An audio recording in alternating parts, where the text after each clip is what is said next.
Hi there, and today we're going to have an Outlook email header tutorial. So here I am in my Outlook account, and then I am using the new version of Outlook.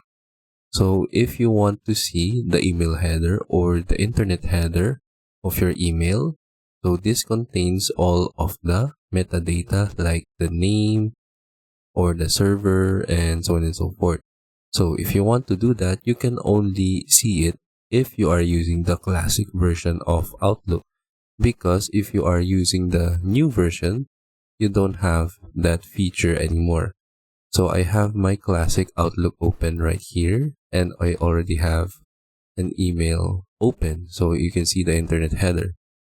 To do that, for example, I will select this email in my classic Outlook. So you need to double click on that specific email, and then it will open in a new tab. So from here, we need to click on this message options right here, and then we can now see the internet header. So it contains all of the information like the server and so on and so forth. So right here, if you want to see all of the detailed information. And then if you are using the new version of Outlook, we don't have that feature anymore.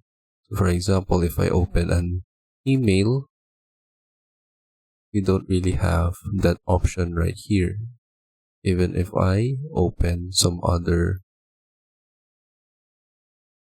buttons right here. And then that is it. That is how we see the email header here in Outlook. I hope you learned how to do it, and thank you for watching.